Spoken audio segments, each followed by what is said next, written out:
ನಮಸ್ಕಾರ ಸ್ನೇಹಿತರೆ ಸಾಮಾನ್ಯ ಕನ್ನಡ ಜನರಲ್ ಕನ್ನಡ ಗ್ರಾಮಾಡಳಿತಕ್ಕಾಧಿಕಾರಿಗೆ ಪಿಡಿಒಗೆ village accountant group C exams FDA ಎಲ್ಲದಕ್ಕೂ ಕೂಡ ಇಂಪಾರ್ಟೆಂಟ್. ನಾವು ಆಲ್ರೆಡಿ ಈ ಸೀರೀಸ್ ಸ್ಟಾರ್ಟ್ ಮಾಡ್ಬಿಟ್ಟಿದೀವಿ ವಿಲೇಜ್ ಅಕೌಂಟೆಂಟ್ ಅಂತ. ಸೊ ಹಾಗಾಗಿ ಪಿಡಿಒಗೂ ಅದೇ ಸಿಲೆಬಸ್ ಇದೆ, ಗ್ರೂಪ್ ಸಿಗೂ ಅದೇ ಸಿಲೆಬಸ್ ಇದೆ. ಸೊ ಆಲ್ ಎಕ್ಸಾಮ್ಸ್ ಅದೇ ಸಿಲೆಬಸ್ ಇದೆ. ಸೊ ಅದನ್ನ ಕಂಟಿನ್ಯೂ ಮಾಡ್ಕೊಳ್ಳೋಣ. ವಿಡಿಯೋ ನಂಬರ್ 5 ಇದು ಇಂಪಾರ್ಟೆಂಟ್ ಆಗಿರ್ತಕ್ಕಂತ ಸಮಾನಾರ್ಥಕ, ವಿರುದ್ಧ, ನುಡಿಗಟ್ಟುಗಳು, ಸಂಧಿ ಸಮಾಸಗಳು ಇದ್ರ ಬಗ್ಗೆ ಇವತ್ತು ಡಿಸ್ಕಸ್ ಮಾಡ್ತೀನಿ ಸ್ನೇಹಿತರೆ. ಓಕೆ, ಸೊ ನೋಡಿ, ವಿಲೇಜ್ ಅಕೌಂಟೆಂಟ್ ಗೆ ಅಂತ ಸಪರೇಟ್ ಪ್ಲೇ ಲಿಸ್ಟ್ ಮಾಡಿದ್ವಿ. ಪೇಪರ್ 1 ಪೇಪರ್ 2 ಎರಡೂ ನಿಮ್ಗೆ ಇಲ್ಲಿ ಸಿಗುತ್ತೆ ಅಂತ ಹೇಳಿ. ಈಗ ನಾನು ಇನ್ನೊಂದು ಸಪರೇಟ್ ಪ್ಲೇ ಲಿಸ್ಟ್ ಮಾಡಿದೀನಿ. ಇಲ್ಲೇ ನಿಮ್ಗೆ ಏನಕ್ಕೆ ಅಂತಂದ್ರೆ, ಈಗ ಗ್ರೂಪ್ ಸಿಗೂ ಸೇಮ್ ಸಿಲೆಬಸ್, ಪಿಡಿಒಗೂ same syllabus, group C syllabus, village ಅಕೌಂಟೆಂಟ್ಗೂ ಸೇಮ್ ಸಿಲೆಬಸ್. ಹಾಗಾಗಿ ಈ ಪ್ಲೇ ಲಿಸ್ಟ್ ಗಳು ಇರ್ತವೆ. ನಿಮ್ಗೆ KS ಪ್ಲೇ ಲಿಸ್ಟ್ ಇರುತ್ತೆ, ವಿಲೇಜ್ ಅಕೌಂಟೆಂಟ್ ಪ್ಲೇ ಲಿಸ್ಟ್ ಇರುತ್ತೆ, ಇಲ್ಲೂ ಕೂಡ ವಿಡಿಯೋಸ್ ಗಳು ಅಪ್ಲೋಡ್ ಆಗುತ್ತೆ.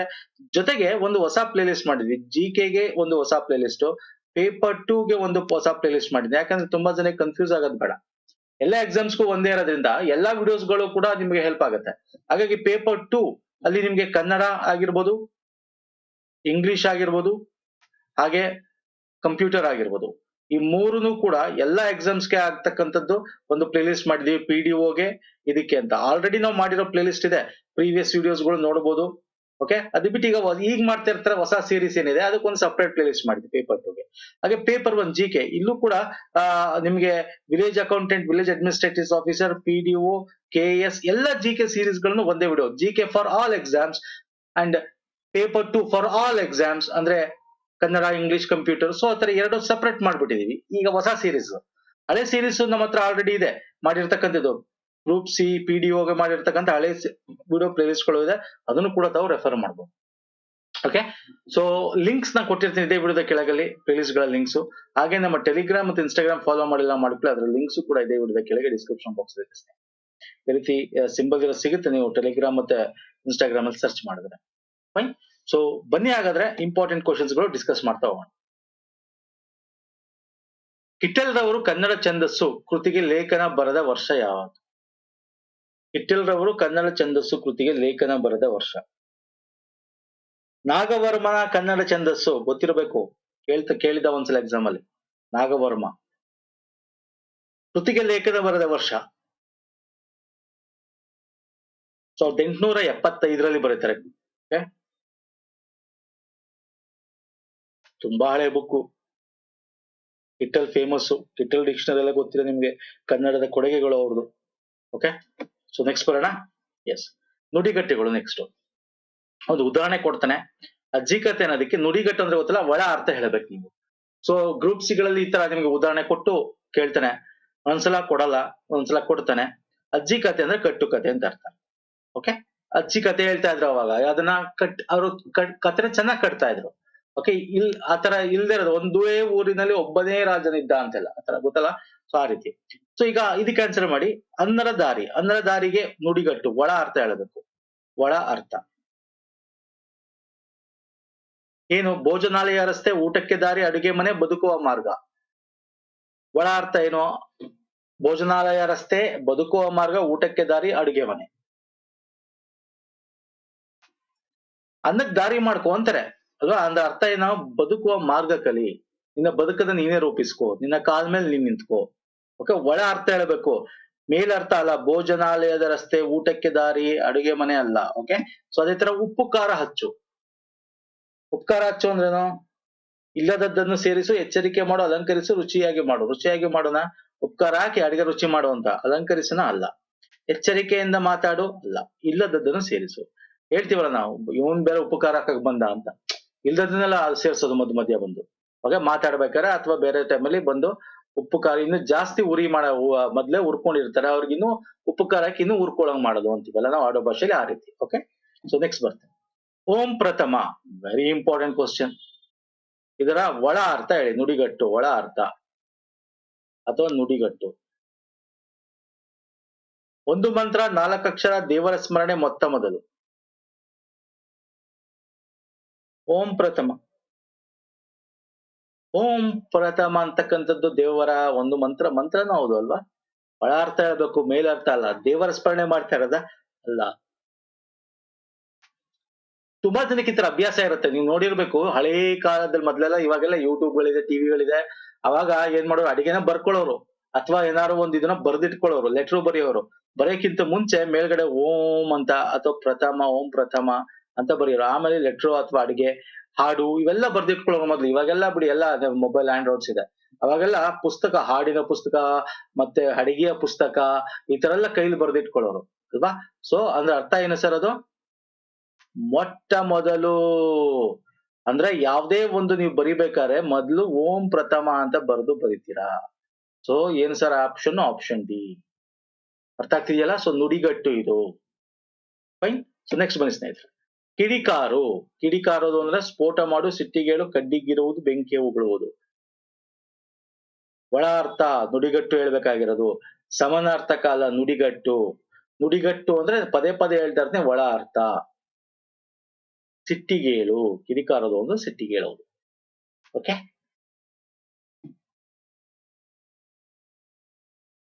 ಚಕ್ರ ಹಾಕು, ಇದಕ್ಕೆ ನುಡಿಗಟ್ಟು ಹೇಳಿ ನೋಡೋಣ. ನುಡಿಗಟ್ಟು: ತಪ್ಪಿಸಿಕೊಳ್ಳು, ವಾಹನ ರಚನೆ, ಗಾಲಿ ಜೋಡಿಸು, ಚಕ್ರ ತಿರುಗಿಸು.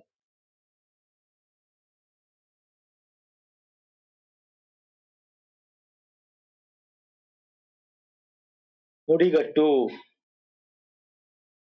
ನಿಮ್ಗೆ ಜ್ಞಾಪಕ ಇರ್ಬೇಕು, ಮಾತಾಡ್ಬೇಕಾದ್ರೆ ಹೇಳ್ತಾ ಇರ್ತಾರೆ ತುಂಬಾ ಚಿಕ್ಕ ಹುಡುಗರಿಗೆ ಮನೇಲಿ, ಏನ್ ನಿನ್ ಕಾಲ್ ಚಕ್ರ ಇದ್ಯಾ, ಹಿಂಗ್ ಓಡಾಡ್ತಿರ್ತೀಯಲ್ಲ ಅಂತ. ಇಲ್ಲಿ ನೋಡಿ, ಇಲ್ಲಿ ಓಡಾಡ್ತಾ ಇರೋದು ಅಂತ ಯಾವ್ದು ಇಲ್ಲ ಇಲ್ಲಿ. ಇದ್ಯಾ ಚಕ್ರ ತಿರುಗಿಸು ಅಂತಿದೆ. ನಿಮ್ ಕಾಲ್ ಚಕ್ರ ಇರ್ಬೇಕು. ಏನ್ ಹಿಂಗೆ ಚಕ್ರ ಹಾಕೊಡ್ತೀವಿ, ಚಕ್ರ ಹಾಕೊಂಡಿದ್ಯಾ ನಿನ್ ಕಾಲ್ಗೆ ಅಂದ್ರೆ ಹೊರಗಡೆ ಹೋಗೋದು, ಓಡಾಡೋದು, ಹೊರಗಡೆ ಹೋಗೋದು ಈ ತರ ಮಾಡ್ತಾ ಇರ್ತಾರೆ ತುಂಬಾ ಜನ. ಮನೇಲಿ ಇರಲ್ಲ, ಓಡಾಡ್ತಿರ್ತಾರೆ ಅಂದ್ರೆ ಅರ್ಥ. ಓಡಾಡೋದು, ಓಡೋಗೋದು, ಮಾಡೋದು ಅಂದ್ರೆ ತಪ್ಪಿಸಿಕೊಳ್ಳು ಇಸ್ ದ ರೈಟ್ ಆನ್ಸರ್ ಇಲ್ಲಿ ಕೊಟ್ಟಿರೋ ಆಪ್ಷನ್ ಪ್ರಕಾರ. ಓಕೆ. ಯಾವ ಈ 4 ವಾಹನ ರಚನೆ ಅಲ್ಲ, ಚಕ್ರ ತಿರುಗಿಸೋದು ಇಲ್ಲ. ನಿಮ್ಗೆ ನೆಕ್ಸ್ಟ್ ಅಪ್ಕಮಿಂಗ್ ಎಕ್ಸಾಮ್ಸ್ ನಿಮ್ಗೆ ಹಿಂಗೆ ತಪ್ಪಿಸಿಕೊಳ್ಳು ಅಂತಾನೆ ಕೊಡಬೇಕು ಅಂತೇನಿಲ್ಲ. ಚಕ್ರ ಹಾಕು ಅಂತಂದ್ರೆ ಆ ಬಿಡುವಿಲ್ಲದೆ ತಪ್ಪಿ ಓಡಾಡೋದು, ಓಕೆ, ಕೆಲಸವಿಲ್ಲದೆ ಓಡಾಡೋದು ಅಂತದ್ದು ಕೊಡಬಹುದು. ಅಂದ್ರೆ ಓಡಾಡೋದು ಅಂತ ಅರ್ಥ. ಓಡೋದು, ಓಡಾಡೋದು ಅನ್ನೋ ರೀತಿ. ತಪ್ಪಿಸಿಕೊಳ್ಳು ಇಲ್ಲಿ ತಪ್ಪಿಸ್ಕೊಳ್ಳೋದು ಅಂತಂದ್ರೆ ಅರ್ಥ ಏನು, ಒಂದ್ ಕಡೆ ಇರಲ್ಲ ಅವನು ಅಂತ ಅರ್ಥ. ತಪ್ಪಿಸ್ಕೋಬೇಕಾದ್ರೆ ಓಡ್ಬೇಕು, ಒಂದ್ ಕಡೆಯಿಂದ ಇನ್ನೊಂದ್ ಕಡೆ ಹೋಗ್ತಾ ಇರ್ಬೇಕು. ಹಾಗಾಗಿ ಚಕ್ರ ಹಾಕು. ನೆಕ್ಸ್ಟ್, ಮಾಡಿಯಾನು ಎಂಬುದು ಡ್ಯಾಶ್ ಕ್ರಿಯಾಪದ. ಪ್ರಶ್ನಾರ್ಥಕ, ಸಂಭವನಾರ್ಥಕ, ನಿಷೇಧಾರ್ಥಕ, ನಿಶ್ಚಯಾರ್ಥಕ. ಎಷ್ಟು ಹೇಳ್ತೀರಾ? ಮಾಡಿಯಾನು, ಯಾನು ಮಾಡಬಹುದು, ಮಾಡಬಹುದು, ಮಾಡಲೂಬಹುದು, ಮಾಡದೇನೆ ಇರಬಹುದು. ಮಾಡಿಯಾನು ಅಂದ್ರೆ ಸಂಭವನೆ, ಮಾಡಬಹುದು ಅಥವಾ ಮಾಡದೇನೆ ಇರಬಹುದು. ಓಕೆ. ಮಾಡಿಯಾನು. ಮಾಡನು ಆದ್ರೆ ನಿಷೇಧಾರ್ಥಕ. ಮಾಡನು ಅಥವಾ ಮಾಡನು ಅಂದ್ರೆ ಅದು ನಿಷೇಧಾರ್ಥಕ ಆಗುತ್ತೆ. ಸೊ ಸಂಭವನಾರ್ಥಕ ಇವೆಲ್ಲ ನಾವು ಮಾಡಿದ್ವಿ ನೋಡಿದ್ವಿ. ವಿದ್ಯಾರ್ಥಕ, ಆಜ್ಞೆ, ಅಪ್ಪಣೆ ಈ ತರ ಮಾಡಲಿ, ತಿನ್ನಲಿ, ಓದಲಿ ನೋಡಿ. ಮಾಡಿಯಾನು ಸಂಭವನಾರ್ಥಕ, ಮಾಡನು ನಿಷೇಧಾರ್ಥಕ. ಸೊ ಓದನು, ತಿನ್ನಳು, ಓದಿಯಾರು, ತಿಂದಾಳು ಇವೆಲ್ಲ ಕ್ರಿಯಾಪದದ ವಿಧಗಳಲ್ಲಿ ನಾವು ನೋಡ್ತೀವಿ. ಓಕೆ. ಇದು ಈಸಿ ಕ್ವಶನ್ ಇದೆ. ನೆಕ್ಸ್ಟ್ ಬನ್ನಿ. ಮಗು ಎಂಬುದು ಡ್ಯಾಶ್. ಇದು ಈಸಿ. ಪುಲ್ಲಿಂಗನೂ ಅಲ್ಲ, ಸ್ತ್ರೀಲಿಂಗನೂ ಅಲ್ಲ, ನಪುಂಸಕಲಿಂಗ. ನಪುಂಸಕಲಿಂಗದಲ್ಲಿ ಯಾವ ಟೈಪ್ ನಪುಂಸಕಲಿಂಗ ಇದು? ಪುಂ ನಪುಂಸಕಲಿಂಗನ, ಸ್ತ್ರೀ ನಪುಂಸಕಲಿಂಗನ ಅಥವಾ ನಿತ್ಯ ನಪುಂಸಕಲಿಂಗನ? ನಿತ್ಯ ನಪುಂಸಕಲಿಂಗ ನೋಡಿ, ಇವೆಲ್ಲ ಗೊತ್ತಿರಬೇಕು. ಪುಲ್ಲಿಂಗ, ಪೂ ನಪುಂಸಕಲಿಂಗ. ಓಕೆ. ಈಗ ನಾನ್ ನಿಮಗ್ ಕೇಳ್ತೀನಿ,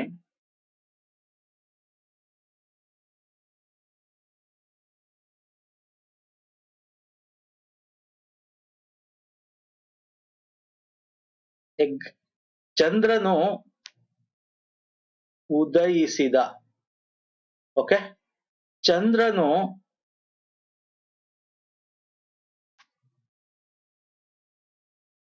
ಚಂದ್ರನು ಉದಯಿಸಿದ, ಚಂದ್ರನು ಮೂಡಿತು, ಚಂದ್ರವು ಮೂಡಿತು. ಇದು ಉದಯಿಸಿದ, ಇಲ್ಲಿ ಮೂಡಿತು. ಇದು ಯಾವ ರೀತಿಯಾದ ಲಿಂಗ? ಇದು ಯಾವ ರೀತಿಯಾದ ಲಿಂಗ ಹೇಳ್ಬೇಕು. ಚಂದ್ರನು ಅಥವಾ ಸೂರ್ಯ, ಚಂದ್ರ ಏನಾರ ತಗೊಳ್ಳಿ. ಚಂದ್ರನು ಉದಯಿಸಿದ ಅಥವಾ ಸೂರ್ಯವು ಅಥವಾ ಚಂದ್ರವು ಬಿಟ್ಟಾಕೆ ಅಥವಾ ಚಂದ್ರ ಮೂಡಿತು ಅಂತ ಇರಬೇಕು. ಇನ್ನೊಂದು ಚಂದ್ರನು ಉದಯಿಸಿದ, ಇನ್ನೊಂದು ಚಂದ್ರ ಮೂಡಿತು. ಇದು ಯಾವ ಲಿಂಗ? ಇದು ಯಾವ ಲಿಂಗ ಹೇಳಿ ನೋಡೋಣ. ನಿಮಗೆ ಹೋಮ್ವರ್ಕ್ ಗೊತ್ತಿಲ್ವಾ? ಗ್ರಾಮರ್ ನಮ್ದು ಹೋಗಿ ನೋಡಿ. ಹೋಮ್ವರ್ಕ್ ಇದ್ ನಿಮ್ಗೆ. ನಮ್ ಗ್ರಾಮರ್ ಯಾರು ನೋಡಿರ್ತೀರಾ ನೋಡಿ, ಲಿಂಕ್ ಕೊಟ್ಟಿರ್ತೀನಿ ಡಿಸ್ಕ್ರಿಪ್ಷನ್ ಬಾಕ್ಸ್ ಅಲ್ಲಿ. ಒಂದೇ ವಿಡಿಯೋದಲ್ಲಿ ಗ್ರಾಮರ್ ಮಾಡಿದ್ವಿ, ಅದ್ರಲ್ಲಿ ಲಿಂಗಗಳಲ್ಲಿ ನಾನು ಹೇಳಿದ್ದೀನಿ, ಹೋಗಿ ನೋಡಿ ಒಂದ್ಸಲ. ಹಿಮಾಲಯ ಎಂಬಲ್ಲಿ ಡ್ಯಾಶ್ ಸಂಧಿ ಇದೆ. ಫಸ್ಟ್ ಬಿಡ್ಸಿ ಹಿಮಾಲಯ, ಹಿಮ ಪ್ಲಸ್ ಆಲಯ ಅಂದ್ರೆ ಏನಾಗ್ತಾ ಇದೆ ಇಲ್ಲಿ, ಹಿಮ ಆ ಪ್ಲಸ್ ಆ. ಪೂರ್ವ ಪದದ ಕೊನೆ ಅಕ್ಷರ ಉತ್ತರ ಪದದ ಮೊದಲ ಅಕ್ಷರ ಸೇರಿ ದೀರ್ಘವಾಗಿ ಬರ್ತಕ್ಕಂಥದ್ದು ಆ ಪ್ಲಸ್ ಆ. ಹಿಮ ಪ್ಲಸ್ ಆಲಯ ಇಸ್ ಈಕ್ವಲ್ ಟು ಹಿಮಾಲಯ. ಮಾ ಆ ಇಲ್ಲಿ ಆ, ಇಲ್ಲಿ ಆ, ಸೊ ದೀರ್ಘ ಆ, ಸೊ ಸವರ್ಣ ದೀರ್ಘ ಸಂಧಿ. ಫೈನ್. ಸವರ್ಣ ದೀರ್ಘ ಸಂಧಿ ಏನು ಡೆಫಿನೇಷನ್ ಏನ್ ಹೇಳ್ತದೆ, ಸ್ವರಗಳು ಮುಂದೆ ಮತ್ತೊಂದು ಸ್ವರ ಬಂದಾಗ ಅದೇ ಇದರದ್ದು ಎರಡನೇದು ಬರ್ಬೇಕು. ಅ ಆ ಈ ಉಗೆ ಆ ಆ ಈ ತರ ಒಂದು ದೀರ್ಘ ಸ್ವರವು ಒಂದೇ ದೀರ್ಘ ಸ್ವರವು ಆದೇಶವಾಗಿ ಬರುವುದು ಸವರ್ಣ ದೀರ್ಘ ಸಂಧಿ. ಈಗ ವಿದ್ಯಾಭ್ಯಾಸ, ವಿದ್ಯಾ ಪ್ಲಸ್ ಆ ಇಲ್ಲಿ ಆ. ಓಕೆ. ಮಹಾತ್ಮ, ಮಹಾ ಪ್ಲಸ್ ಆತ್ಮ. ನೆಕ್ಸ್ಟ್ ಬರೋಣ. ಲೋಕೈಕ ಪದದಲ್ಲಿ ಆಗಿರುವ ಸಂಧಿ ಕಾರ್ಯ ಏನು ಫಸ್ಟ್ ಬಿಡಿಸ್ಬೇಕು. ಲೋಕೈಕ ಹೆಂಗ್ ಬಿಡಿಸ್ಬೋದು, ಸಂಧಿ ಬಿಡಿಸೋದು ಹೆಂಗೆ, ಲೋಕ ಪ್ಲಸ್ ಏಕ. ಏಕ ಅಂದ ತಕ್ಷಣ ಕಣ್ಣು ಮುಚ್ಕೊಂಡು ವೃದ್ಧಿ ಸಂಧಿ ಹಾಕ್ಬಿಡ್ಬೋದು. ಏಕೈಕ ನೋಡಿ, ಲೋಕೈಕ ಏಕೈಕ, ಏಕ ಪ್ಲಸ್ ಏಕ ಏಕೈಕ. ಲೋಕ ಪ್ಲಸ್ ಐ ಬರುತ್ತೆ, ಐಕಾರ, ಏಕಾರ ಮತ್ತು ಕಕ್ಕಾರಕ್ಕೆ ಐಕಾರ ಬರುತ್ತೆ. ಐ ಅಂತ ಬಂದ ತಕ್ಷಣ ಅಥವಾ ಔ ಅಂತ ಬಂದ ತಕ್ಷಣ, ಔಕಾರ ಅಥವಾ ಐಕಾರ ಬಂದ ತಕ್ಷಣ ನೋಡಿ, ಇವೆಲ್ಲ ನಿಮ್ಗೆ ಜನೈಕ, ಜಲೌಕ ಉದಾಹರಣೆಗಳು. ಲೋಕೈಕ, ಏಕೈಕ, ಸೊ ಈ ತರ ನಾವು ಒಂದೊಂದು ಸಂಧಿಗಳು ಇರುತ್ತಲ್ಲ, ಈ ಪದಗಳು ನೋಡಿದ ತಕ್ಷಣ ಆನ್ಸರ್ ಮಾಡ್ಬೋದು ಸ್ನೇಹಿತರೆ. ಓಕೆ, ಇದು ಯಾವ ಸಂಧಿ ಅಂತ ಹೇಳ್ಬಿಡ್ಬೋದು. ಸ್ವಲ್ಪ ಪ್ರಾಕ್ಟೀಸ್ ಇರಬೇಕು, ಸ್ವಲ್ಪ ಡೀಟೇಲ್ ಆಗಿ ಓದಿ. ನಾವು ಮಾಡಿದೀವಿ ಗ್ರಾಮರ್ ಅಲ್ಲಿ, ಗ್ರಾಮರ್ ವಿಡಿಯೋ ನೋಡಿಲ್ಲ ದಯವಿಟ್ಟು ನೋಡಿ. ಅರಮನೆ ಎಂಬುದು ಡ್ಯಾಶ್ ಸಮಾಸ. ಸಮಾಸದ ಬಗ್ಗೆ ಕೇಳಿದ್ದಾನೆ. ಫಸ್ಟ್ ಇದನ್ನ ಸಮಾಸ ಬಿಡಿಸ್ಬೇಕಲ್ಲ. ಫಸ್ಟ್ ಅರಮನೆ ಹೆಂಗ್ ಬಿಡಿಸ್ಬೋದು, ಅರಸನ ಪ್ಲಸ್ ಮನೆ, ಅರಮನೆ. ಇಲ್ಲಿ ನಾಮಪದ, ಇಲ್ಲಿ ನಾಮಪದ, ಆದ್ರೆ ಉತ್ತರ ಪದ ಪ್ರಧಾನ. ಅದನ್ನ ಏನಂತ ಕರಿತೀವಿ, ಏನಂತ ಕರಿತೀವಿ, ತತ್ಪುರುಷ ಸಮಾಸ. ಪೂರ್ವ ಪದ ನಾಮಪದ, ಉತ್ತರ ಪದ ನಾಮಪದ, ಉತ್ತರ ಪದ ಪ್ರಧಾನವಾಗಿರುತ್ತೆ. ದ್ವಿಗು ಕ್ರಿಯಾ ಇವೆಲ್ಲ ಗೊತ್ತಿರ. ಅನ್ಯ ಪದ ಪ್ರಧಾನ, ಬಹುರ್ವೀಹಿ ಸಮಾಸ. ದ್ವಂದ್ವ ಎಲ್ಲಾ ಪದಗಳ ಅರ್ಥ ಪ್ರಧಾನ. ಅಂಶ ಬರುತ್ತೆ, ಮುಂಗೈ ಹಿಂಗೈ. ಓಕೆ, ಸೊ ಈ ತರ ಬರ್ತಕ್ಕಂಥದ್ದು. ದ್ವಿಗು ಸಮಾಸ, ಸಂಖ್ಯೆ ಬರ್ತಕ್ಕಂಥ, ದಿಕ್ಕು ಸಂಖ್ಯೆಯನ್ನು ಹೇಳ್ತಕ್ಕಂಥದ್ದು ಪೂರ್ವ ಪದ, ಅದನ್ನ ದ್ವಿಗು ಸಮಾಸ ಅಂತ ಕರೀತಾರೆ. ಸಮಾಸ ಆ ಸಂಧಿಗಿಂತ ಈಸಿ ಸ್ನೇಹಿತರೆ. ನೋಡಿದ ತಕ್ಷಣ ಅದನ್ನ ಬಿಡಿಸಿದ ತಕ್ಷಣ ಹೇಳ್ಕೊಡ್ಬೋದು. ಓಕೆ, ಇದನ್ನ ಹೇಳಿ. ತತ್ಪುರುಷ ಸಮಾಸ ಅಂದ್ರೆ ಗೊತ್ತಲ್ಲ, ನಾನು ಆಲ್ರೆಡಿ ಹೇಳಿದೆ. ಬೆಟ್ಟದವರೆ, ಬೆಟ್ಟದ ಪ್ಲಸ್ ತಾವರೆ. ಈಗ ಅರಸನ ಮನೆ, ಇಲ್ಲಿ ಪ್ರಧಾನ ಹೆಂಗಾಯ್ತು, ಇಲ್ಲಿ ಅರಸನ ಮನೆ. ಅರಸ ಬೇಕಾದ್ರೆ ಚೇಂಜ್ ಮಾಡ್ಬೋದು, ಇದು ಪ್ರಧಾನ ಮನೆ, ಪ್ರಧಾನವಾದ ನಾಮಪದ. ಅರಸ ಬದಲು ನಾವು ಬಡವನ ಮನೆ. ಅರ್ಥ ಆಗ್ತಿದೆಯಲ್ಲ, ಸೊ ಚೇಂಜ್ ಆಗ್ತಾ ಇರುತ್ತೆ. ನೆಕ್ಸ್ಟ್ ತಂಗಾಳಿ, ಇದು ಯಾವ ಸಮಾಸ ಹೇಳಿ ನಾವು.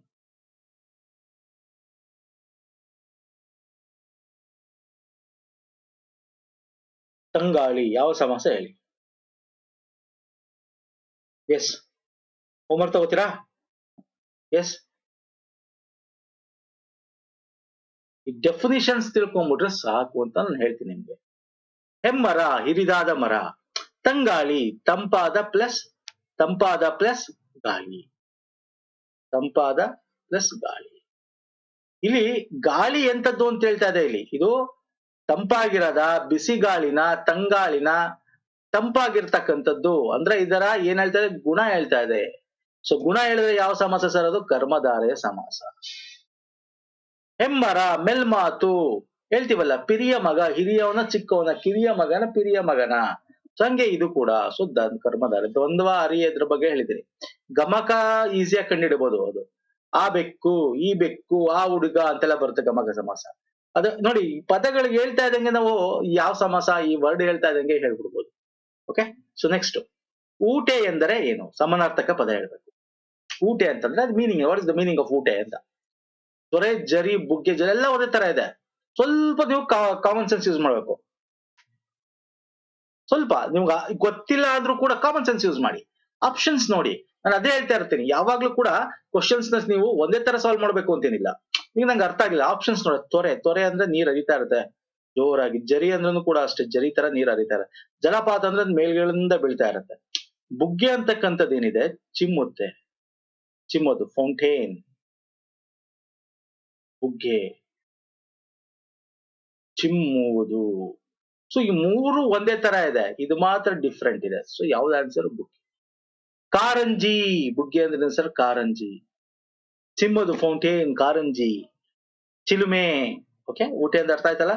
ಸೊ ಬೇರೆ ಬೇರೆ ಕಡೆ ಬೇರೆ ಬೇರೆ ಪದನ ಕೊಡುತ್ತೆ ಇದು. ಸೊ ಗೊತ್ತಿರ್ಲಿ ಬುಗ್ಗೆ ಅಂದ್ರೆ ಏನು ಅಂತಂದ್ರೆ, ಈ ನಾನು ಹೇಳಿದ್ನಲ್ಲ, ನೀವು ಆಪ್ಷನ್ಸ್ ನೋಡಿ ಸ್ವಲ್ಪ ಅನಲೈಸ್ ಮಾಡ್ಬೇಕು. ಅರ್ಥ ಆಗಿಲ್ಲ ಸ್ವಲ್ಪ ಆಪ್ಷನ್ಸ್ ನೋಡ್ಬೇಕು, ಓಕೆ ಯಾವ್ದು ಸರಿ ಯಾವ್ದು ತಪ್ಪು ಅಂತ. ನೆಕ್ಸ್ಟ್, ಮುಖವೇ ಚಂದ್ರ ಎಂಬಲ್ಲಿ ಡ್ಯಾಶ್ ಅಲಂಕಾರವಿದೆ. ಮುಖನೇ ಚಂದ್ರ ಅಂತ ಹೇಳ್ತಾ ಇರೋದು ಇಲ್ಲಿ. ಮುಖನೇ ಚಂದ್ರ, ಅಂತೆ ಅಂತಿಲ್ಲ ಇಲ್ಲಿ, ಅಂತೆ ಅಂತ ಇಲ್ಲ ಅಂದ್ರೆ ಹೋಲಿಕೆ ಇಲ್ಲ. ಹೋಲಿಕೆ ಉಪಮ ಅಲಂಕಾರ ಅಲ್ಲ. ಮುಖನೇ ಚಂದ್ರ, ಚಂದ್ರನೇ ಮುಖ ಅಂದ್ರೆ ರೂಪಕ ಅಲಂಕಾರ. ಓಕೆ, ಸಿಂಪಲ್ ಇದು. ನಾ ಜ್ಞಾ ನಾ ನಾಮ ಎಂಬುದು ಏನು? ಏನ್ ಸರ್ ಇದು? ಯಾವ್ದ್ರಿಂದ ಉಚ್ಚಾರಣೆ ಮಾಡ್ತೀವಿ? ಮೂಗು ಅಂದ್ರೆ ಅನುನಾಸಿಕಗಳು ಗೊತ್ತಿರ್ಬೇಕು. ಅನುನಾಸಿಕಗಳು, ಮಹಾಪ್ರಾಣ, ಅಲ್ಪ ಪ್ರಾಣ, ಹರ್ಷ ಸ್ವರ ಅಂದ್ರೆ ದೀರ್ಘ ಸ್ವರ. ಕೇಳಿದ್ದ ಮೊನ್ನೆ ಎಕ್ಸಾಮ್ ಅಲ್ಲಿ ಗ್ರೂಪ್ಸ್ ಇಲ್ಲಿ ಹಿಂಗ್ 0 ಹಾಕ್ಬಿಟ್ಟು ಇದು ಯಾವ ಏನು ಅಂತ ಕೇಳಿದ್ದ. ವರ್ಣಮಾಲೆಯಲ್ಲಿ ಅನುಸ್ವಾರ, ಇದು ಯಾವ ಯೋಗವಾಹಕ ಅಂತ. ಅವನೇನು ಅಂದ್ರೆ ಅನುಸ್ವಾರ ಅಂತ ಕೊಡೋದು, ಹಿಂಗೆ ಸುಮ್ನೆ 0 ಹಾಕ್ತಾನೆ. 2 0 ಹಾಕಿದ್ರೆ ವಿಸರ್ಗ. ಸೊ ಇವೆಲ್ಲ ಹಿಂಗೆ ಕೇಳಿದ್ದ ಎಕ್ಸಾಮ್ ಅಲ್ಲಿ. ಸೊ ವೆರಿ ಇಂಪಾರ್ಟೆಂಟ್, ಇದು ಗೊತ್ತಿರಬೇಕು. ವರ್ಗೀಯ ವ್ಯಂಜನ ಎಷ್ಟು, ಅವರ್ಗೀಯ ವ್ಯಂಜನ ಎಷ್ಟು ಅನ್ನೋ ಯೋಗವಾಹಕಗಳಲ್ಲಿ 2 ಇದೆ, ಒಂದು ಅನುಸ್ವಾರ ಮತ್ತೆ ನಿಸರ್ಗ. ಸ್ವರಗಳಲ್ಲೂ ಹರ್ಷ ಸ್ವರ, ದೀರ್ಘ ಸ್ವರ, ವರ್ಣಮಾಲೆ 49. ಸೊ ಇದೆಲ್ಲ ಗೊತ್ತಿರಬೇಕು. ನೆಕ್ಸ್ಟ್, ಬ್ಯಾಂಕಿನ ವ್ಯವಸ್ಥಾಪಕರು ಗ್ರಾಹಕರಿಗೆ ಬಡ್ಡಿ ದರದ ಮಾಹಿತಿ ನೀಡಿದರು. ಈ ವಾಕ್ಯದಲ್ಲಿ ಏನ ಕ್ರಿಯಾಪದ ಯಾವುದು? ಕ್ರಿಯಾಪದ ಹೇಳ್ಬೇಕು. ಕರ್ತೃ, ಕರ್ಮ, ಕ್ರಿಯೆ.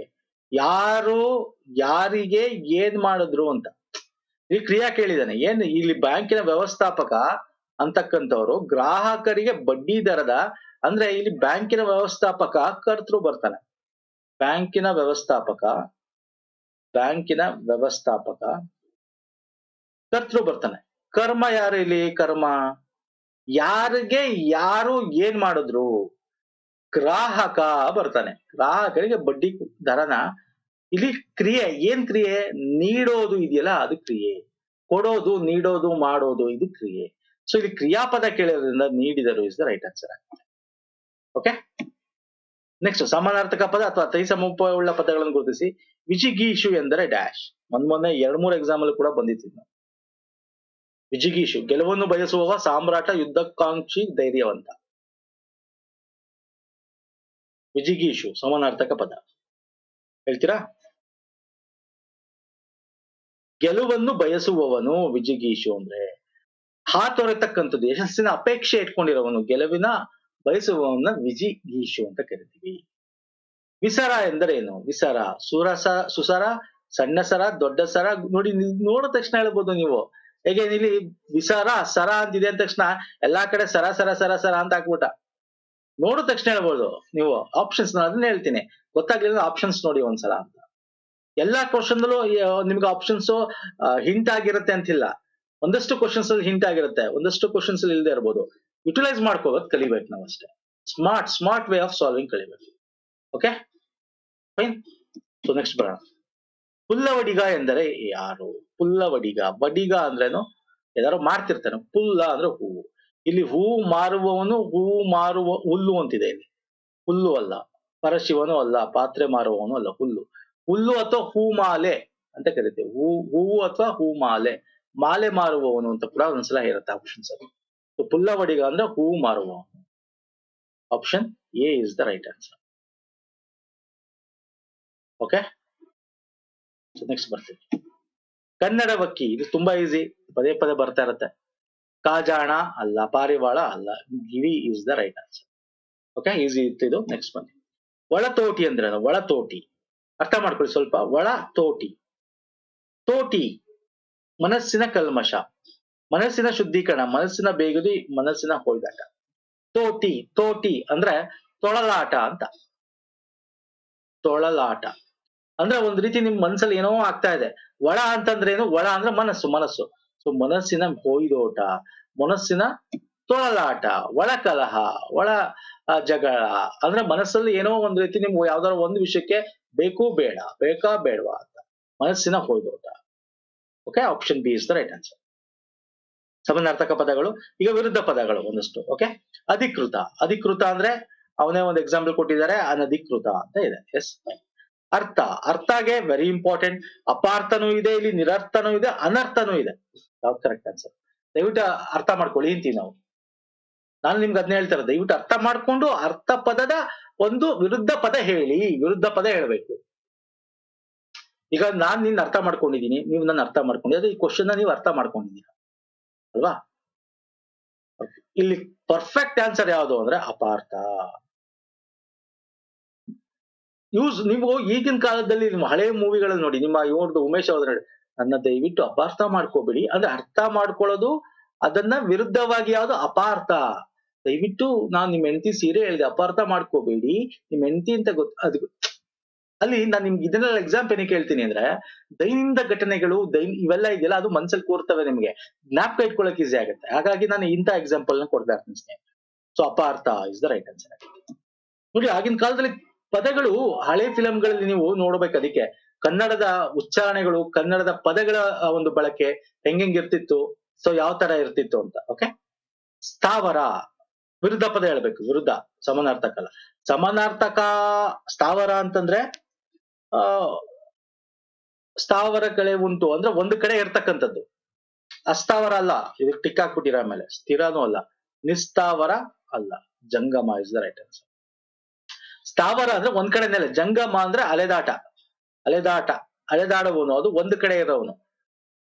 ಅಚಲವಾಗಿ ಇರ್ತಕ್ಕಂಥವನು, ಚಲಿಸದೇ ಇರ್ತಕ್ಕಂಥದ್ದು, ಒಂದು ಕಡೆ ಅಚಲ, ಅಚಲ ಸ್ಥಿತಿ. ಸಂಚರಿಸುವ, ಜಂಗಮ ಏನೋ, ಜಂಗಮರು ಸಂಚರಿಸ್ತಾನೆ ಇರ್ತಾರೆ, ಒಂದ್ ಕಡೆ ನೆಲೆ ಊರಲ್ಲ, ಪರ್ಯಟನೆ ಮಾಡ್ತಾ ಇರ್ತಾರೆ, ಸಂಚಾರಿ ಅಂತ ಕರಿತೀವಿ. ವಿರುದ್ಧಾರ್ಥಕ ಪದ ಬೇಕಾಗಿರುತ್ತೆ. ಓಕೆ, ಸೊ ಸ್ಥಾವರಕ್ಕೆ ಜಂಗಮ ಇಸ್ ದ ರೈಟ್ ಆನ್ಸರ್. ಅರ್ಥ ಆಗ್ತಿದೆಯಲ್ಲ? ಹೋಗೋಣ ನೆಕ್ಸ್ಟ್ ಕ್ವಶನ್ ಬನ್ನಿ ಸ್ನೇಹಿತರೆ. ಅಪೇಕ್ಷೆ. ಅಪೇಕ್ಷೆಗೆ ನಮ್ ಬೇಕಾಗಿರೋದು ವಿರುದ್ಧ ಪದ ಹೇಳ್ತೀರಾ? ಅಪೇಕ್ಷೆನೇ ಇದೆ ಇಲ್ಲಿ, ಸುಪೇಕ್ಷೆ ಇದೆ, ಸಪೇಕ್ಷೆ ಇದೆ. ಇಲ್ಲಂತೂ ಈಸಿ ಕ್ವಶನ್ ಇದು. ನಿರಪೇಕ್ಷೆ is the right answer, option B. Next, ಮೈದೂರು. ಮರೆಯಾಗು, ಪ್ರತ್ಯಕ್ಷ, ಮೈದಾಣಿಸದಿರು, ಅಮೈದೂರು. ಅಮೈದೂರು ಇಸ್ ದ ರೈಟ್ ಆನ್ಸರ್. ಮಾತೆಂಬುದು ಜ್ಯೋತಿರ್ಲಿಂಗ. ಈ ಮಾತನ್ನು ಮೊದಲು ಬಳಸಿದ ವಚನಕಾರ ಯಾರು? ಯಾರು ಹೇಳ್ತೀರಾ? ಮಾತೆಂಬುದು ಜ್ಯೋತಿರ್ಲಿಂಗ. ಬಸವಣ್ಣ, ಜೇಡರ ದಾಸಿಮಯ್ಯನ, ಐದಕ್ಕಿ ಮಾರಯ್ಯನ, ಅಲ್ಲಮ್ಮ ಪ್ರಭುನ? ಅಲ್ಲಮ್ಮ ಪ್ರಭು. ಪ್ರತಿಭಾವಂತೆ ಶ್ವೇತಾ BA ಪದವಿ ಓದುತ್ತಿದ್ದಾಳೆ. ಈ ವಾಕ್ಯದಲ್ಲಿನ ವಿಶೇಷಣ ನೋಡಿ. ವಿಶೇಷಣ ದಯವಿಟ್ಟು ಅರ್ಥ ಮಾಡ್ಕೊಂಬಿಡಿ. ಇದು ಇಂಗ್ಲಿಷ್ ಅಲ್ಲೂ ಕೇಳ್ತಾನೆ, ಗ್ರಾಮರ್ ಅಲ್ಲಿ. ಹೆಚ್ಚಾಗಿ KA ಅವನು ಈ ತರದ್ದು ವಿಲೇಜ್ ಅಕೌಂಟೆಂಟ್ ಓದ್ತಾ ಇದೀರಲ್ಲ, ಬೇರೆ ಬೇರೆ ಗ್ರೂಪ್ C ಎಕ್ಸಾಮ್ KA ಇದೆಯಲ್ಲ, ಅಂತವ್ರಿಗೆ very important Kannada English grammar ಎರಡಲ್ಲೂ. ಅಡ್ಜೆಕ್ಟಿವ್, ಅಡ್ಜೆಕ್ಟಿವ್, ಅಡ್ವರ್ಬ್ ಅಂತ ಇಂಗ್ಲಿಷ್ ಅಲ್ಲಿ ಕೇಳ್ತಾನೆ. ಕನ್ನಡದಲ್ಲಿ ವಿಶೇಷಣ. ಅಡ್ವರ್ಬ್ ಅಂದ್ರೆ ಕ್ರಿಯಾ ವಿಶೇಷಣ. ಇದೆರಡನ್ನು ನೆನ್ಪಿಟ್ಕೊಂಡ್ಬಿಟ್ಟು ಗ್ರಾಮರ್ ಅಲ್ಲಿ ಮಾಡಿದೀವಿ ನಾವು. ಇಂಗ್ಲಿಷ್ ಗ್ರಾಮರ್ ಅಲ್ಲ ಅಡ್ಜೆಕ್ಟಿವ್ ಅಂದ್ರೇನು, ಅಡ್ವರ್ಬ್ ಅಂದ್ರೇನು ಅಂತ. ಅಡ್ಜೆಕ್ಟಿವ್ ಅಂದ್ರೆ ನಿಮ್ಗೆ ನಾಮಪದದ ಜೊತೆ ಬರುತ್ತೆ. ಕ್ರಿಯಾ ವಿಶೇಷಣ ಅಂದ್ರೆ ಅಡ್ವರ್ಬ್ ಅಂದ್ರೆ ಕ್ರಿಯಾ ವಿಶೇಷಣ ಅಂದ್ರೆ ಕ್ರಿಯಾಪದದ ಜೊತೆ ಬರುತ್ತೆ. ಇದು ಕ್ರಿಯಾಪದದ ಜೊತೆ, ಇದು ವಿಶೇಷಣ ನಾಮಪದದ ಜೊತೆ ಬರುತ್ತೆ ಯೂಶಲಿ. ಇಲ್ಲಿ ನಾಮಪದ ಯಾವುದು? ಶ್ವೇತಾ. ಅವಳು ಶ್ವೇತ ಎಂತವಳು? ಪ್ರತಿಭಾವಂತನ, ದಡ್ಡಿನ, ಬುದ್ಧಿವಂತನ ಅಂತ ಹೇಳ್ತಕ್ಕಂಥ ಪದ ಯೂಸ್ ಮಾಡ್ತಾರಲ್ಲ, ಎಂತವಳು ಅವಳು ಅಂತ. ಸೊ ಅದು ವಿಶೇಷಣ ಪದ. ಸೊ ಇಲ್ಲಿ ವಿಶೇಷಣ ಪದ ಯಾವುದು? ಪ್ರತಿಭಾವಂತೆ. ಓಕೆ, ಕ್ರಿಯಾ ವಿಶೇಷಣ ಅಂದ್ರೆ ಕ್ರಿಯೆ ಏನ್ ಮಾಡ್ತಿರ್ತಾಳೆ. ಓಕೆ, ಮಾಡಿದ, ಓಕೆ, ಅಪಹಾಸ್ಯ ಮಾಡಿದ. ಓಕೆ, ಸೊ ಅಥವಾ ಅವಳೇನಾದ್ರು ಕೆಲಸ, ಒಳ್ಳೆ ಕೆಲಸ ಮಾಡ್ತಿರ್ತಾಳೆ, ಚೆನ್ನಾಗಿ ಮಾಡಿದಳು ಅಂತಿರುತ್ತೆ. ಮಾಡಿದಳು, ಮಾಡಿದ, ಮಾಡಿದ ಕ್ರಿಯಾಪದ. ಚೆನ್ನಾಗಿ ಅಂತ ಯೂಸ್ ಮಾಡ್ತಾನೆ ನೋಡಿ, ಅದನ್ನ ಸ್ವಲ್ಪ ನಿಮ್ಗೆ ಹೇಳಕ್ಕೆ, ಚೆನ್ನಾಗಿನ, ಕೆಟ್ಟದಾಗಿನ, ಒಳ್ಳೇದಾಗಿನ ಅಂತ. ಸೊ ಆ ಚೆನ್ನಾಗಿ, ಒಳ್ಳೇದು, ಕೆಟ್ಟದು ಅಂತ ಇರುತ್ತಲ್ಲ, ಅದು ಕ್ರಿಯಾ ವಿಶೇಷಣ. ಸೊ ವಿಶೇಷಣ, ಕ್ರಿಯಾ ವಿಶೇಷಣ ದಯವಿಟ್ಟು ನೋಡ್ಕೊಳ್ಳಿ, ಎಕ್ಸಾಮ್ ಅಲ್ಲಿ ಬರುತ್ತೆ ಸ್ನೇಹಿತರೆ. ನೆನಪು, ಸಿಹಿ ಕೈ, ಇದು ಯಾರ ಆತ್ಮಕಥನ? ಗೀತಾ ನಾಗಭೂಷಣ, ಶಾಂತಾದೇವಿ ಕಣಿವೆ, ಕಮಲ ಹಂಪನ, ಅನುಪಮ ನಿರಂಜನ. ನೆನಪು, ಸಿಹಿ ಕೈ ನೋಡಿ. ಆತ್ಮಕಥನಗಳ ಲಿಸ್ಟ್ಗಳು ನಾನು ತುಂಬಾ ಕೊಟ್ಬಿಟ್ಟಿದ್ದೀನಿ ಪ್ರೀವಿಯಸ್ ವಿಡಿಯೋಲಿ. ಅಥವಾ ನಮ್ಮ ಇದರಲ್ಲೂ ಕೂಡ ನಿಮ್ಗೆ ಸಾಹಿತ್ಯದ ವಿಡಿಯೋಗಳಲ್ಲೂ ಸಿಗುತ್ತೆ. ಸೊ ವೆರಿ ಈಸಿ ಕ್ವಶನ್ ಇದು. ಅನುಪಮ ನಿರಂಜನ ಅವರ ಆತ್ಮಕಥನ. ಅವರ ಮೊದಲ ಹೆಸರೇನು ಡಾಕ್ಟರ್ ವೆಂಕಟಲಕ್ಷ್ಮಿ. ನಿರಂಜನ ಅವರ ಪತ್ನಿ ಅನುಪಮಾ ನಿರಂಜನ ಅಂತಕ್ಕಂಥ ಕಾವ್ಯನಾಮದಲ್ಲಿ ಬರೀತಾರೆ. ಓಕೆ, ಅವ್ರಿಗೆ ಕ್ಯಾನ್ಸರ್ ಆಗಿರುತ್ತೆ. ಕ್ಯಾನ್ಸರ್ ಆಗಿ ಹಾಸ್ಪಿಟಲ್ 2ನೇ ಬಾರಿ ಕ್ಯಾನ್ಸರ್ ಆಗುತ್ತೆ. ಅವಾಗ ಆ ನೋವು, ಆ ದುಗುಡಗಳನ್ನೆಲ್ಲ ಅವರು ಬರಿತಾ ಹೋಗ್ತಾರೆ. ನೆನಪು ಅಂತ ಹೇಳಿ, ನೆನಪು ಸಿಹಿ ಕೈ ಅಂತ ಹೇಳಿ ಬರಿತಾ ಹೋಗ್ತಾರೆ. ಓಕೆ, ಅವ್ರದ್ದು ತುಂಬಾ ಕೃತಿಗಳಿವೆ. ಸಂಕೋಲೆ, ಶ್ವೇತಾಂಬರಿ, ಈ ತರ ನೂಲು ನೇಯ್ದ ಚಿತ್ರ, ಹಿಮದವು, ಈ ತರ ತುಂಬಾ ಇದೆ. ಒಂದ್ಸಲ ನೋಡ್ಕೊಳ್ಳಿ, ಹೇಳ್ಬೋದು ಅನುಪಮ ನಿರಂಜನ ಬಗ್ಗೆ. ಬರ್ತಾ ಇರುತ್ತೆ ಕ್ವಶನ್ಸ್ ಇವ್ರ ಬಗ್ಗೆ. ಕರ್ನಾಟಕ ವಿದ್ಯಾವರ್ಧಕ ಸಂಘ ಸ್ಥಾಪನೆ ಆದ ವರ್ಷ.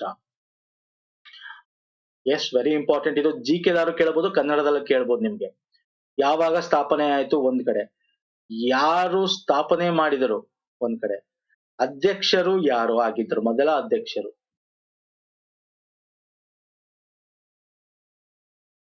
ಮೊದಲ ಅಧ್ಯಕ್ಷರು ಯಾರಾಗಿದ್ರು ಹೇಳ್ತೀರಾ? ಯಾವಾಗ ಸ್ಥಾಪನೆ ಆಯ್ತು, ಯಾರು ಸ್ಥಾಪನೆ ಮಾಡಿದ್ರು? 1890. ಎಸ್. ಯಾರು ಸ್ಥಾಪನೆ ಮಾಡಿದ್ರು? ಸ್ಥಾಪನೆ ಮಾಡೋರೇ ಅಧ್ಯಕ್ಷರಾಗಿರ್ತಾರಲ್ವಾ, ಅದೇ ತಪ್ಪು. ಎಲ್ಲಾ ಕಡೆ ಹಂಗಿರಲ್ಲ. ಹಳೆ ಕಾಲದಲ್ಲೆಲ್ಲ ನಿಮ್ಗೆ ಸ್ವತಂತ್ರ ಪೂರ್ವದಲ್ಲಿ ಸ್ಥಾಪನೆ ಮಾಡೋರೇ ಯೂಶಲಿ ಅದನ್ನ ಅಧ್ಯಕ್ಷತೆ ವಹಿಸ್ಕೋತಿರಲ್ಲ, ಬೇರೆ ಜಾಬ್ ವಹಿಸ್ಕೋತಿದ್ರು. ಯಾಕಂದ್ರೆ ಸರಿ ಬರಲ್ಲ ಅದು. ಇವಾಗಂತಾರಲ್ಲ, ಈಗ ನಾನ್ ಸ್ಥಾಪನೆ ಮಾಡಿದ್ರೆ ಅದಕ್ಕೆಲ್ಲ ನಂದೇ ರೆಸ್ಪಾನ್ಸಿಬಿಲಿಟಿ, ನಾನೇ ಅದು ಸಂಘ ಆಗಿರ್ಲಿ, ಪಕ್ಷ ಆಗಿರ್ಲಿ, ನಾನೇ ಇರಬೇಕು, ನಮ್ಮ ಮನೆಯವರೇ ಇರಬೇಕು ಅಂತ ಕಾಲ. ಆಗಿನ ಕಾಲ ಹಂಗಲ್ಲ. ಈಗ ಹೆಸರುಗೋಸ್ಕರ ಮಾಡ್ತಾರೆ, ಓಕೆ, ದುಡ್ಗೋಸ್ಕರ ಮಾಡ್ತಾರೆ. ಅವಾಗ ಒಂದು ಕೆಲಸ ಕಾರ್ಯಗಳಿಗೋಸ್ಕರ ಮಾಡ್ತಾ ಇರೋ. RH ದೇಶಪಾಂಡೆ, ರಾಹ ದೇಶಪಾಂಡೆ ಅಂತ ಕರಿತೀವಿ. ಕರ್ನಾಟಕ ವಿದ್ಯಾವರ್ಧಕ ಸಂಘ ಇಲ್ಲಿ ಧಾರವಾಡದಲ್ಲಿ 1890 ಜುಲೈಲಿ ಸ್ಥಾಪನೆ ಆಗುತ್ತೆ. ಒಂದು ಸಾಂಸ್ಕೃತಿಕ ಸಂಸ್ಥೆ ಆಗಿದ್ದು ಬೆಳೀತಕ್ಕಂಥದ್ದು. ಪ್ರಥಮ ಅಧ್ಯಕ್ಷ ಶಾಮರಾವ್ ಕೈಕಿಣಿ ಅವರು, ಪ್ರಥಮ ಕಾರ್ಯದರ್ಶಿ ಬಂದು RH ದೇಶಪಾಂಡೆ. ಸ್ಥಾಪನೆ ಮಾಡಿದ್ರು ಕೂಡ ಅದ ಅಧ್ಯಕ್ಷ ಆಗಿದ್ದು ಶಾಮರಾವ್ ಕೈಕಿಣಿ. ಓಕೆ, ಕಾರ್ಯದರ್ಶಿ ಆಗಿದ್ದು RH ದೇಶಪಾಂಡೆ. ನೆಕ್ಸ್ಟ್ ಬರ್ತೇನೆ. 86ನೇ ಅಖಿಲ ಭಾರತ ಕನ್ನಡ ಸಾಹಿತ್ಯ ಸಮ್ಮೇಳನ ಸರ್ವಾಧ್ಯಕ್ಷರು ಯಾರಾಗಿದ್ದಾರೆ?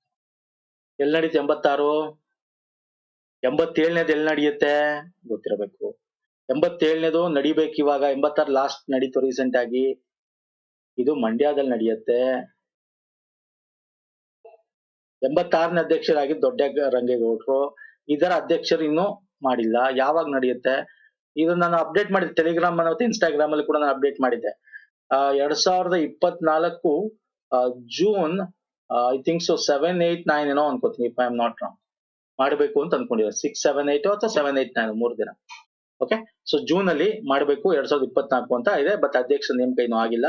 ಸೊ ಗೊತ್ತಿರ್ಲಿ, ಮಂಡ್ಯದಲ್ಲಿ ಜೂನ್ ಅಲ್ಲಿ ಮಾಡ್ಬೇಕು ಅನ್ಕೊಂಡಿರೋದು. ಹಾವೇರಿಯಲ್ಲಿ ನಡೆದಿದ್ದು ದೊಡ್ಡರಂಗೇಗೌಡರು. ಕೇಳ್ಬೋದು, ಏನ್ ಬೇಕು, ರೀಸೆಂಟ್ ಆಗಿ ಆಗಿರ್ತಕ್ಕಂತ ಸಮ್ಮೇಳನದ ಬಗ್ಗೆ ಕೇಳ್ಬೋದು. ಎಲ್ಲಿ ನಡೀತೋ, ಅಧ್ಯಕ್ಷರು ಯಾರಾಗಿದ್ರು ಕೇಳಬಹುದು. ಹಾಗೆ ಇನ್ನೊಂದು ಕೇಳಿದ್ದಾನೆ ಎಕ್ಸಾಮ್ ಅಲ್ಲಿ, 3 ಬಾರಿ ಕನ್ನಡ ಸಾಹಿತ್ಯ ಸಮ್ಮೇಳನದ ಅಧ್ಯಕ್ಷರಾಗಿದ್ದವರು ಯಾರು ಅಂತ. ನಂಜುಂಡಯ್ಯ. ಬೆಂಗಳೂರಲ್ಲಿ ನಡೆಯುತ್ತೆ. ಫಸ್ಟ್ 2ನೇದು ಬೆಂಗಳೂರು, 3ನೇದು ಮೈಸೂರು. ಈ 3ಕ್ಕೂ ಕೂಡ HV ನಂಜುಂಡಯ್ಯ ಅಧ್ಯಕ್ಷರಾಗಿರ್ತಾರೆ. ಯಾವಾಗ? 1915, 16, 17. ಸೊ ಇವೆಲ್ಲ ಗೊತ್ತಿರ್ಲಿ ಸ್ನೇಹಿತರೆ. ಇದನ್ನ ಕೇಳಿದಾನೆ ಎಕ್ಸಾಮ್ ಅಲ್ಲಿ ಕೂಡ. ಹಾಗೆ ಇತ್ತೀಚೆಗೆ ಆಗಿದ್ ಯಾವ್ದು ಗೊತ್ತಿರ್ಲಿ. 86 ಹಾವೇರಿ ಯಾರಾಗಿದ್ರು, 87 ಇಲ್ಲಿ ಮಂಡ್ಯದಲ್ಲಿ ನಡೆಯುತ್ತೆ. ಯಾವಾಗ ನಡೆಯಬಹುದು? ಇನ್ನೂ ಅಧ್ಯಕ್ಷರಾಗಿಲ್ಲ. ಎಕ್ಸಾಮ್ ಬರಷ್ಟಲ್ಲಿ ಯಾರು ಅಧ್ಯಕ್ಷ ಅನೌನ್ಸ್ ಮಾಡಿದ್ರೆ ಅದನ್ನು ಕೂಡ ಎಕ್ಸಾಮ್ ಅಲ್ಲಿ ಬರೋದು. ಅದು ಬಂದಾಗ ನಾವು ಮುಂದೆ ತಗೋತೀವಿ ಕ್ವಶನ್ಸ್. ಓಕೆ, ಈ ತರ ಇನ್ನೂ ತುಂಬಾ ಕ್ವಶನ್ಸ್ ಗಳಿವೆ. ಉತ್ತರ ದ್ರಾವಿಡ ಭಾಷೆಯಲ್ಲಿ ಇದು ಒಂದು ಭಾಷೆ. ಸಿಂಪಲ್. ಈ ತರದ್ದು ತುಂಬಾ ತರ ಕ್ವಶನ್ಸ್ ಕೇಳ್ತಾನೆ. ನಾನು ತುಂಬಾ ಪ್ರೀವಿಯಸ್ ವಿಡಿಯೋಸ್ ಗಳೆಲ್ಲ ಮಾಡಿದ್ದೀನಿ. ದ್ರಾವಿಡ ಭಾಷೆಯಲ್ಲಿ ಯಾವುದು ಅಂತ ಕೇಳ್ಬೋದು. ಇನ್ನು ದ್ರಾವಿಡ ಭಾಷೆಗೆ ಬಂದು ಅದರಲ್ಲಿ ಉತ್ತರ ದ್ರಾವಿಡ ಯಾವುದು, ದಕ್ಷಿಣ ದ್ರಾವಿಡ ಯಾವುದು, ಓಕೆ. ಹಾಗೆ ಇನ್ನೊಂದು ಬರುತ್ತೆ. ಯಾವ್ದು ಬರುತ್ತೆ? ಬ್ರಾಹೋ ಉತ್ತರ ದ್ರಾವಿಡ. ಮಧ್ಯ ದ್ರಾವಿಡ ಯಾವುದು, ಮಧ್ಯ ದಕ್ಷಿಣ ದ್ರಾವಿಡ ಯಾವುದು ಅಂತೆಲ್ಲ ಬರುತ್ತೆ ನೋಡಿ. ಉತ್ತರ ದ್ರಾವಿಡ ಭಾಷೆಗಳು ಬ್ರಾಹೋ, ಮಾಲ್ತೋ, ಕುರ್ಕ್. ದಕ್ಷಿಣ ದ್ರಾವಿಡ ಭಾಷೆ ಕನ್ನಡ, ತಮಿಳು, ತುಳು, ಮಲಯಾಳಂ, ಬಡಗ, ಕೋಳ, ಕುರುಂಬ, ಪಳಿಯನ್, ಕೋಟ, ಬೆಳ್ಳಾರಿ. ದಕ್ಷಿಣ ದ್ರಾವಿಡ ಭಾಷೆ ಇದು ದಕ್ಷಿಣ ದ್ರಾವಿಡ ಭಾಷೆ. ಇದು ಮಧ್ಯ ದಕ್ಷಿಣ ದ್ರಾವಿಡ ಭಾಷೆ. ಇದು ಮಧ್ಯ ದ್ರಾವಿಡ ಭಾಷೆ. ಮಧ್ಯ ದಕ್ಷಿಣ ತೆಲುಗು, ಗೊಂಡಿ, ಮರಿಯ. ಮಧ್ಯ ದ್ರಾವಿಡ ಭಾಷೆ ಕೊಲಯಿ, ನಾಯ್ಕಿ, ಪರ್ಜಿ, ಕಡಬ. ಸೊ ಇವೆಲ್ಲ ವೆರಿ ಇಂಪಾರ್ಟೆಂಟ್ ಕೇಳ್ತಾನೆ ಎಕ್ಸಾಮ್. ಹಿಂಗೆ ಕೇಳ್ಬೇಕು ಅಂತ ಇಲ್ಲ. ಡೈರೆಕ್ಟ್ ಆಗಿ ಉತ್ತರ ಅನ್ನೋದು ಬಿಟ್ಟು ಬರೀ ದ್ರಾವಿಡ ಭಾಷೆ ಯಾವುದು ಅಂತ ಕೂಡ ಕೇಳ್ಬೋದು. ಓಕೆ. ಯಾವುದಲ್ಲ ಅಂತ ಕೇಳ್ತಾನೆ ಒಂದೊಂದ್ಸಲ. ಇದು ಕೊಟ್ಬಿಡ್ತಾನೆ, ಇದ್ರ ಜೊತೆಗೆ ನಿಮ್ಗೆ ಇನ್ನೊಂದೇನು ಮರಾಠಿ, ಇಲ್ಲೂ ಕೊಟ್ಟಿರ್ಬೇಕು, ಮರಾಠಿ ಇರ್ಬೇಕು ನೋಡಿ. ಮರಾಠಿ ದ್ರಾವಿಡ ಭಾಷೆನಾ? ಅಲ್ಲ. ಅರ್ಥ ಆಗ್ತಿದೆಯಲ್ಲ? ಸೊ ಇನ್ನು ಈ ತರ ಸೂಪರ್ ಕ್ವಶನ್ಸ್ ಮತ್ತೆ ಒಂದಷ್ಟು ಸಮಾನಾರ್ಥಕತೆ ಒಂದಷ್ಟು ದೊಡ್ಡದಾದ ವಿಡಿಯೋ ಒಂದ್ ಸರಣಿ ಮಾಡೋಣ. ಇಷ್ಟ ಆಗಿದ್ರೆ ದಯವಿಟ್ಟು ಲೈಕ್ ಮಾಡಿ, ಶೇರ್ ಮಾಡಿ, ಸಬ್ಸ್ಕ್ರೈಬ್ ಮಾಡ್ಕೊಂಡಿಲ್ಲ ಅಂದ್ರೆ ಮಾಡ್ಕೊಳ್ಳಿ. ನಮ್ಮ ಟೆಲಿಗ್ರಾಮ್ ಮತ್ತೆ ಇನ್ಸ್ಟಾಗ್ರಾಮ್ ನ ಫಾಲೋ ಮಾಡಿಲ್ಲ ಅಂದ್ರೆ ಮಾಡ್ಕೊಳ್ಳಿ ಸ್ನೇಹಿತರೆ. ಆ ನಾನು ಹೇಳಿದಲ್ಲ ಪ್ಲೇ ಲಿಸ್ಟ್ ಮಾಡಿದೀನಿ ಇದಕ್ಕೆ ಸಪರೇಟ್ ಆಗಿ ಅಂತ. ವಿಲೇಜ್ ಅಕೌಂಟೆಂಟ್ ಪ್ಲೇ ಲಿಸ್ಟ್ ಅಲ್ಲಿ ಸಿಗುತ್ತೆ ಇದು ನಿಮಗೆ. ಈಗ PDO, village accountant, group C ಎಲ್ಲ ಸೇಮ್ ಸಿಲೆಬಸ್ ಆಗಿದ್ರಿಂದ ಪೇಪರ್ 2 ಏನ್ ಮಾಡ್ತಾ ಇದ್ದೀನಿ, ಈ ಹೊಸ ಸೀರೀಸ್ ನ ಪೇಪರ್ 2 ಅಂತೇಳಿ ಒಂದು ವಿಡಿಯೋ ಸರಣಿ ಮಾಡಿ ಪ್ಲೇ ಲಿಸ್ಟ್ ಮಾಡಿ ಅಲ್ಲಿಗೆ ಹಾಕ್ತಾ ಇದ್ದೀನಿ. ಓಕೆ, ಪೇಪರ್ 1 ಸಪರೇಟ್ ಒಂದು ಪ್ಲೇ ಲಿಸ್ಟ್ ಮಾಡಿ ಅಲ್ಲಿ ಹಾಕ್ತಾನೆ, ಲಿಂಕ್ ಕೊಟ್ಟಿರ್ತೀನಿ ಡಿಸ್ಕ್ರಿಪ್ಷನ್ ಬಾಕ್ಸ್ ಅಲ್ಲಿ. ಸೊ ಆಗ ನಿಮ್ಗೆ ಇನ್ನೂ ಈಸಿ ಆಗುತ್ತೆ. ಎಲ್ಲ ಯಾವುದೇ ಎಕ್ಸಾಮ್ ಇರೋರು ವಿಲೇಜ್ ಅಕೌಂಟೆಂಟ್ ಅಂತ ಅಲ್ಲಿದ್ರು ನೀವು PDO ಅವರು ನೋಡಬಹುದು, ಗ್ರೂಪ್ ಸಿ ಅವರು ನೋಡಬಹುದು, ಯಾಕಂದ್ರೆ ಸೇಮ್ ಸಿಲೆಬಸ್. ಓಕೆ, ಸೊ ನಮಸ್ಕಾರ, ಧನ್ಯವಾದಗಳು. ನೆಕ್ಸ್ಟ್ ವಿಡಿಯೋ ಪುನಃ ಸಿಗ್ತೀನಿ. ಎನಿ ಡೌಟ್ಸ್ ಕಮೆಂಟ್ ಅಲ್ಲಿ ಕಮೆಂಟ್ ಮಾಡಿ ಸ್ನೇಹಿತರೆ.